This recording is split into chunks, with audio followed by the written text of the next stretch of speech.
Hi everybody, thank you again for watching another episode of Gaffer and Gear. This time I'm taking a look at some bicolor lights from Colbor. This is their CL220.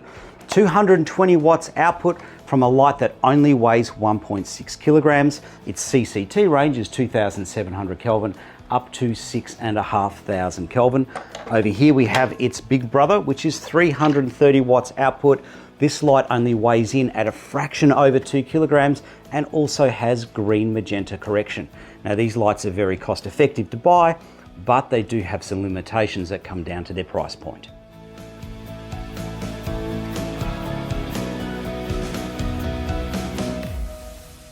Okay, so let's go straight into pros and cons first, starting off with the cons first, so you don't have to watch the whole episode if any of these are a big negative for you. All right, so the first couple of cons, not really cons for the price point, but I've got to mention it.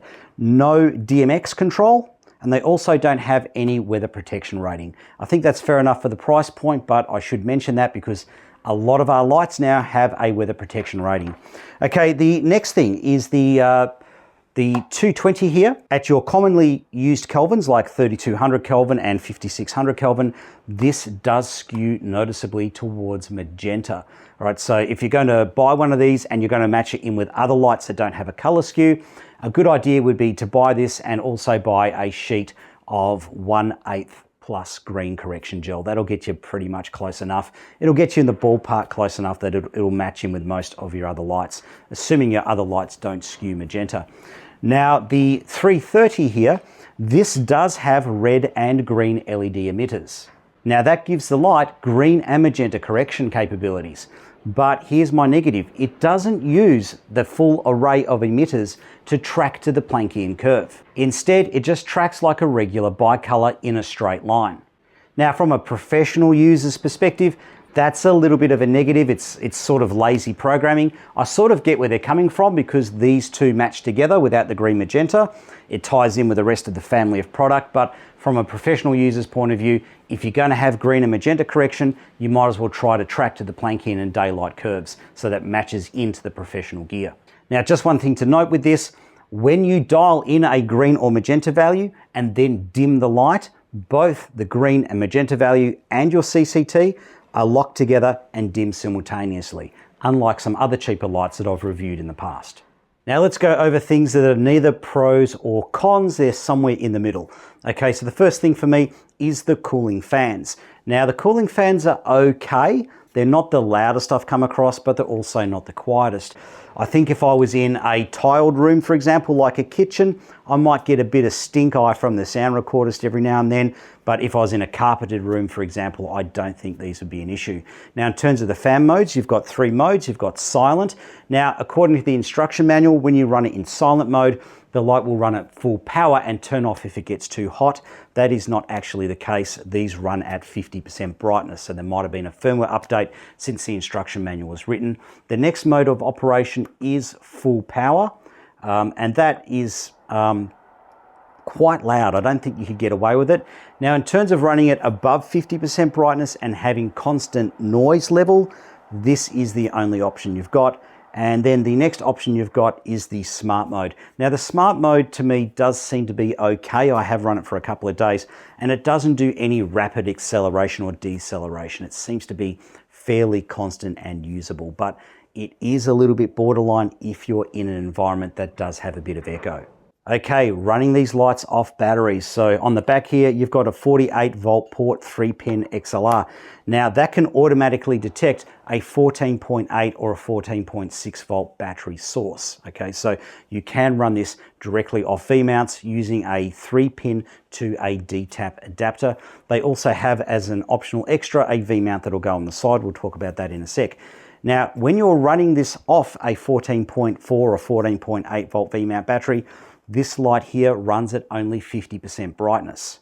Now with the 330 here, if you're running it off a 14.8 volt battery, it claims in the instruction manual that it will run a maximum 60% brightness.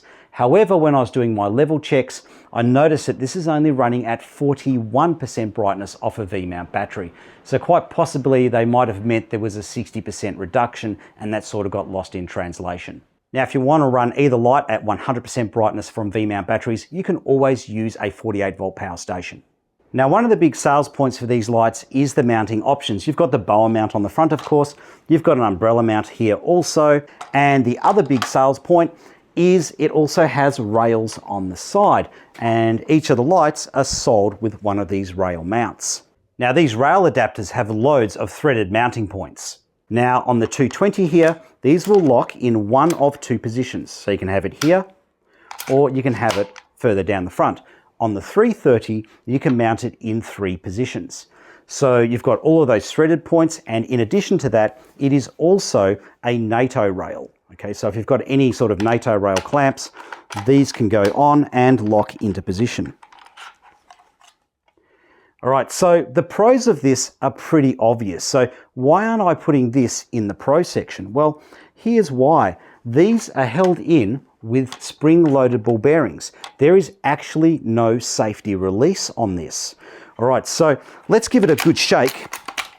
And there you go, it just came apart. So almost a good idea, but not quite. Now, they also have an adapter for this rail mount, so you can mount multiple units together. And you can also get a V-mount for your battery.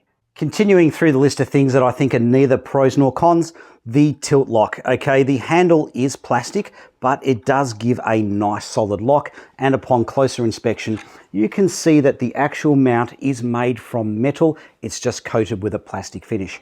All right, so with this, even though I can lock it very tight, it does have a little bit of play in it. So it's not too bad. My feeling with this, based on lights that I own, is if you're running something, say like a 3-foot dome with a grid on the front, absolutely no problem at all. But I think you'd be borderline with this with a 5-foot dome with a grid on the front. After a couple of years of use, or a year of use, I think it would start to sag a little bit, but it does feel like a very, very strong finish to it, or very strong lock to it. Okay, now let's go through my list of pros. So the overwhelming pro for me here is the weight of these units. So this one here only comes in at 1.6 kilograms. That's the head with nothing attached, and that's my measurement on it, my weighing of it, 1.6 kilograms. And the larger unit here comes in at 2.016 kilograms.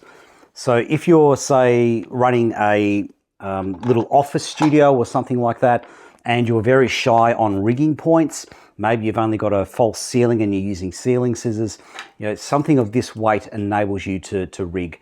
Or maybe you've only got small boom arms, or just using C-stand arms for backlights. These would be very handy for that. Now, they're extremely easy to use. That's the next pro. They are so easy to use, in fact, that I'm not even going to bother going over the operating system in this video. Now, the next pro really has put this manufacturer on my radar, and that is the dimming characteristics. So in my dimming tests, I found almost no change in the CCT and almost no change in hue. So it doesn't skew as you dim it. The delta UV doesn't change. It doesn't go pink or magenta, which is quite amazing. I'd go as far as to say these have the best dimming characteristics of any light that I've ever tested. So that was a massive surprise when I had a look at that. The next pro is the color render results. The color render scores are very good on these lights, and not just for the price, they compete with top-end lights in that regard. Now, this light is slightly magenta, so I do have readings later on where I've adjusted it to the planckian curve and the daylight curve, and I give you the technical specs for them. So you can see that this light doesn't just perform well when it's magenta.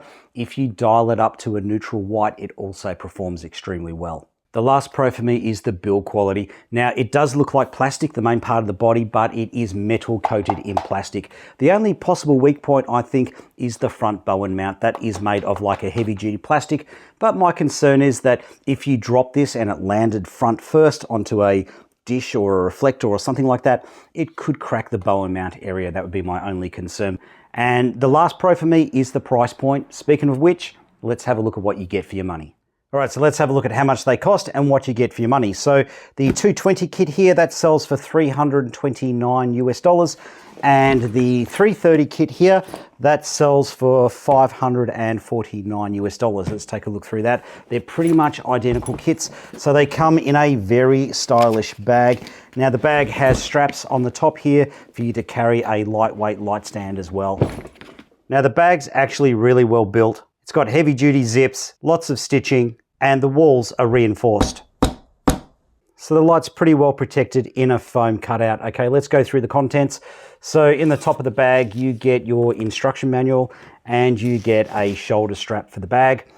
Inside the main bulk of the kit, you get your power lead with your regional connector and your IEC at the other end. That connects into your power supply. So they're just basic brick power supplies. Now the power supply in the 220 is a smaller size power supply. In terms of light stands mounts, you've got the wire here. Now you get a standard bowen mount faceted dish and you get the light, of course. Now the light does come with a protective cap, and you also get on the side the NATO rail mount. Okay, let's see how the CL220 performs without any modifier attached. Now the light has a wide even spread that can light up any large modifier such as a dome. But it does have a little bit of green on the edge of the beam. I'm just indicating that here. Unfortunately, the camera I'm filming with identifies and removes color hue.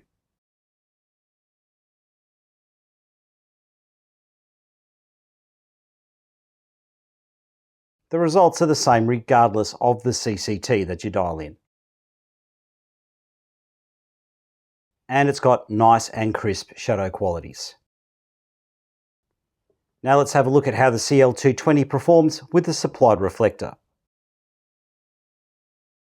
Now it's not the most even reflector I've come across, and it's not the worst either. I would put this somewhere around the middle.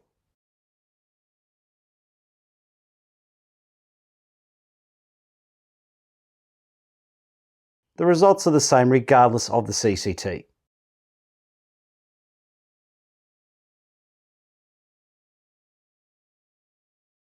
And it's got the usual multiple shadowing that you get off a faceted dish. Now let's take a look at the 330 with no modifier attached. And just like with the 220, it has a nice wide even beam that could easily light up a large modifier.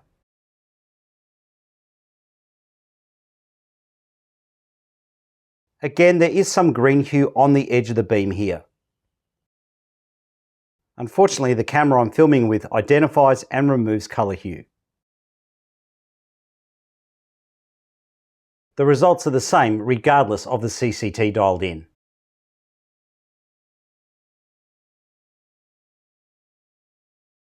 And the shadow qualities are nice and crisp. Now let's have a look at the 330 with the supplied reflector. Now it's not the best reflector combination I've come across, but it is better than the 220.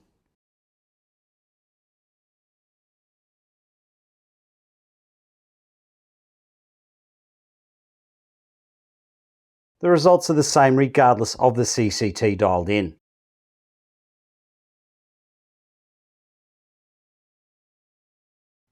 And here are the shadows. Alright, so one of my negatives with the CL330 is that it doesn't track to the planckian or daylight curves. So what if you want to get around that? What values do you need to dial in? Well, I've taken a bit of time with my spectrometer to give you the answers.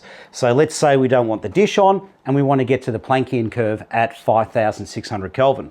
What I found is dial in 5,300 Kelvin with +3 or 30% green. This gave me 5,622 Kelvin with an SSI score of 75. The TM30 colour render results were 95% average colour accuracy with an average 104% colour saturation. With the CRI scores, R9, R11 and R12 were all below 90. This is the spectrum distribution. And I managed to get a fairly accurate delta UV of +0.0002. Now if you want to match up to the planckian curve with the dish on, it's actually not that far off. Just dial in 5,600 Kelvin with +1 green. This got me 5,611 Kelvin with an SSI score of 75. The TM30 colour render results were 95% average colour accuracy with an average 103% colour saturation. With the CRI scores, only R12 is below 90. This was the spectrum distribution. And I managed to get pretty close with a delta UV of only +0.0004. Now let's have a look at getting the light up to the daylight curve with no modifier attached. Now the daylight curve is higher than the planckian curve, so it does require more green to get to it. But what I found is if you dial in 5,500 Kelvin with +6 or 60% green, you get really good results. This gave me 5,653 Kelvin with an SSI of 75. The TM30 colour render results were 95% average colour accuracy with an average 103% colour saturation. With the CRI scores, R9, R11 and R12 were below 90. This is the spectrum distribution. And I managed to get almost smack on the daylight curve with a delta UV of plus 0.0034. Now let's have a look at what to dial in to get it to 5,600 Kelvin on the daylight curve with the reflector. Now the reflector blends in a little bit of the green light that was on the edge of the beam with no reflector, so you don't need as much green value to be added in. So what I found is dial in 5,500 with +4 or 40% green. This gave me 5,611 Kelvin with an SSI score of 76.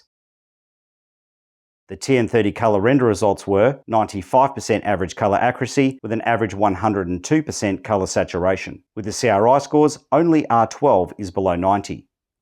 This is the spectrum distribution. And I managed to get it almost smack on the daylight curve with a delta UV of plus 0.0034. Okay, let's start going through the data I've collected. The CL220 at 3,200 Kelvin and at 5,600 Kelvin pulls 255 watt. Now, all of the rest of the data I've collected has come from the CL330. I'm not doing separate readings for both because after a couple of spectrometer readings, it became apparent to me that both lights are using the same phosphor mix for their warm white and cool white emitters. Both lights also seem to be using the same dimmer technology, and both lights also line up closer to the target values when they're used with the reflectors. So all of the readings are taken with the supplied reflectors attached. The maximum power draw recorded over several days of testing was 379 watt. At 3,200 Kelvin, it's pulling 378 watt, and at 5,600 Kelvin, it was pulling 374 watt. Now let's take a look at the dimming characteristics. According to my frequency meter, this light is running at 15,984 Hz. Now, despite this being a relatively low frequency, even at a 1/17,760th of a second shutter, I got very minimal flicker. Now let's take a look at the dimming characteristics at 3,200 Kelvin. I've taken readings at 100%, 50%, 25%, 10% and 5%. The CCT remains incredibly consistent. The maximum difference is only 29 Kelvin. Below 10%, the colour render does drop from 96 down to 95, and the white point or delta UV is incredibly constant. The maximum shift is only plus or minus 0.0008 delta UV, which should be roughly the equivalent of 1/3 of a 1/8 correction gel. Now let's take a look at 5,600 Kelvin. The CCT is once again incredibly consistent. The maximum difference is only 17 Kelvin. The TM30 RF colour score remains a constant 94. And the white point or delta UV stays almost spot on. The maximum colour shift I recorded was only plus or minus 0.0002. Now let's take a look at CCT accuracy.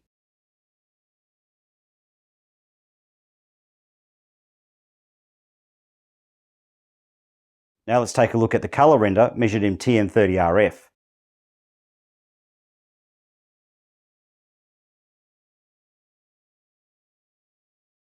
Now let's take a look at the DUV or white point placement on this light. Because it does not track to the planckian curve, I'm not giving any averages. At 2,700 Kelvin, it has a delta UV of plus 0.0027. Somewhere between 2,950 and 3,000 Kelvin, it crosses the planckian curve and moves from green to magenta. The most it is magenta by is at 3,650 Kelvin, where it has a delta UV of minus 0.0059, and at its top Kelvin, 6,500, it is still under the planckian curve with a delta UV of minus 0.0005. Now, of course, all of these readings are assuming you're not putting any green or magenta correction in. Now let's take a closer look at some of our kelvins, starting off with the lowest kelvin that we can dial in. Now all of these values are taken without any green magenta adjustment, and they're taken with the supplied reflectors attached. When I dialed in 2700 Kelvin, I got 2712. The TM30 colour render results were 96% average colour accuracy with an average 99% colour saturation. With the CRI scores, only R9 was below 90. This is the spectrum distribution, and the white point came in with a delta UV of plus 0.0027, which would make the light green at this point to a little bit more than the equivalent of a 1/8 correction gel. When I dialed in 3200 Kelvin, I got 3232 with an SSI score of 86. The TM30 colour render results were 96% average colour accuracy with an average 103% colour saturation. All of the CRI scores are plus 90. This is the spectrum distribution, and with no green correction dialed in, the light skews towards magenta with a delta UV of minus 0.0029, which would make this light ever so slightly more magenta than a 1/8 correction gel. When I dialed in 4400 Kelvin, I got 4380. The TM30 colour render results were 95% average colour accuracy with an average 104% colour saturation. With the CRI scores, R9 and R12 were below 90. Here is the spectrum distribution, and the white point was quite under the planckian curve with a delta UV of minus 0.0050, which would make this magenta to a little bit more than a 1/4 correction gel. When I dialed in 5600 Kelvin, I got a very accurate 5599. The SSI score was 75. The TM30 colour render results were 94% average colour accuracy with an average 103% colour saturation. With the CRI scores, only R12 is below 90. Here is the spectrum distribution. And once again, the light comes in magenta with a delta UV of minus 0.0029. When I dialed in the top CCT of 6500, I got 6491. The TM30 colour render results were 94% average colour accuracy with an average 102% colour saturation. With the CRI scores, only R12 is below 90. This is the spectrum distribution, and the white point came in with a delta UV of minus 0.0005. Well, that's another gear review done, and thank you for watching another episode of Gaffer and Gear. Now, just my closing thoughts on these lights. I can see why these have been so popular and got such a huge fan base. I mean, this is a lot of firepower for a small compact light. So if you're a running gun interview sort of documentary or corporate guy, you could get quite a few of these lights, even the bigger one, you could get quite a few of these into a bag, and it's not going to be a hassle to carry them around. But personally for me, these are a no. They're a big negative for me because number one, they don't have DMX, and number two, their native white point is very different to all the other lights that I own. So that's why we have so much information in a Gaffer and Gear episode. I get a lot of people ask me, why do you have so much information? Well, that information is for professional gaffers. Now, being able to dial in green onto this so it matches into your other lights, now that is something you can do and it makes a lot of sense if you've got 3 or 4 lights. But if you're a professional lighting guy and you've got dozens of lights, you don't want to be in that scenario. You want everything to be within a fine tolerance so that when you take it out of the bag, stick it on the light stand, you know it's going to be close enough if you're in a hurry and don't have time to do any trims. I'm Andrew Locke. Thank you for watching another episode of Gaffer and Gear. Take care.